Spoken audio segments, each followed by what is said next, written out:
कि हमारे देश के नौजवान देश के बारे में क्या सोचते हैं, क्या चाहते हैं और हमारे देश के बारे में क्या समझ रखते हैं। तब एक बात मैं आपके सामने रखना चाहूंगा दोस्तों, क्या आपने कभी सोचा है जब संसद पे हमला हुआ वहां पे हमारे जवान नहीं पहुंचने से हमारे संसद का और हमारे देश का क्या होना था। जब ताज होटल पे हमला हुआ वहां पे हमारे जवान जल्द से जल्द नहीं पहुंचने से हमारे देश का क्या होना था।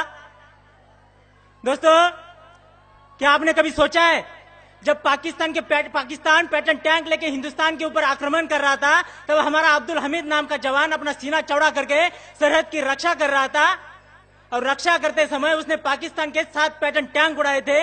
अगर वही पाकिस्तान के 7 पैटर्न टैंक हिंदुस्तान के अंदर घुसने से हमारे देश का क्या होना था, आपने कभी सोचा है। पाकिस्तान जम्मू कश्मीर के ऊपर आक्रमण करते हुए हमारे श्रीनगर तक पहुंचा था तब हमारे मेजर सोमनाथ शर्मा ने अपनी सेना के साथ पाकिस्तान की सेना को जम्मू कश्मीर की सरहद के पार खदेड़ दिया था, पाकिस्तान की सेना को सरहद पार भेज दिया था। अगर वही मेजर सोमनाथ शर्मा नहीं होने से क्या आज हमारा जम्मू कश्मीर हमारे देश का हिस्सा होना था। क्या आपने कभी सोचा है जब पाकिस्तान ने करगिल के ऊपर आक्रमण किया था तब हमारे हजारों जवानों ने बलिदान देके करगिल के ऊपर तिरंगा लहराया था, वही हमारे जवानों ने बलिदान नहीं देने से क्या करगिल हमारे देश का हिस्सा होना था। दोस्तों, आपने कभी सोचा है। तब उनके सम्मान में मैं 2 पंक्ति रखना चाहता हूं, 2 पंक्ति कहना चाहता हूं और आपका हौसला तय करेगा, आपका हौसला तय करेगा मैं आगे की बात आपके सामने रखूं या नहीं रखूं। तब मैं 2 पंक्ति रखता हूं। जिनके गर्म लहू के छींटे साहस की तहरीक बने, जिनके गर्म लहू के छींटे साहस की तहरीक बने, उनके जीते जी लोकतंत्र के मंदिर की प्राचीर बने, जिनके जीते जी लोकतंत्र के मंदिर की प्राचीर बने।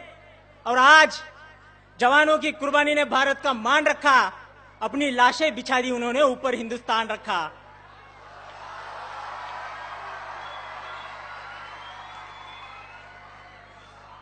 दोस्तों, मैं ये सोचता हूं, मैं ये मानता हूं कि हम बहुत भोले हैं। क्या आप ये सोचते हैं? हम बहुत भोले हैं इसलिए कि हम देश को महफूज रखने के लिए, देश की हिफाजत करने के लिए हम आतंकवाद से लड़ते रहे, देश की सुरक्षा करने के लिए हम माओवाद से लड़ते रहे, नक्सलवाद से लड़ते रहे। लेकिन हमें पता ही नहीं चला कि हमारे लिए, देश के लिए सबसे ज्यादा खतरा उन आतंकवादियों से नहीं, उन नक्सलवादियों से नहीं, हमारे देश के लिए सबसे ज्यादा खतरा उन गद्दारों से है, उन देशद्रोहियों से है जो भारत मुर्दाबाद के नारे लगाते हैं, जो हमारे देश में रहते हुए भी तिरंगे को जलाते हैं। कोई बोलता है अफजल हम शर्मिंदा है, तेरे कातिल जिंदा है। बुरा इस बात का नहीं लगता दोस्तों, लेकिन बुरा इस बात का लगता है ऐसी बात करने वालों के पीछे हमारे देश में हजारों लाखों लोग खड़े हो जाते हैं, तब बुरा लगता है। मुंबई हमले का मास्टरमाइंड याकूब मेनन को फांसी की सजा सुनाई दी। जब उसे फांसी की सजा सुनाई दी उसमें कोई बुराई नहीं, लेकिन बुरा तब लगता है जब आतंकवादियों के जनाजे में हमारे देश के लाखों लोग जनसैलाब उमड़ पड़ता है, तब बुरा लगता है।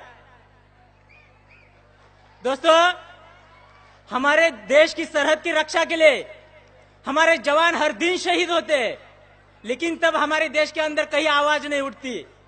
लेकिन जब हिंदुस्तान की सेना पाकिस्तान में जाकर सर्जिकल स्ट्राइक करती है तब वही हमारे देश के हजारों लोग हमारे सेना के पास सर्जिकल स्ट्राइक के सबूत मांगते हैं, तब बुरा लगता है।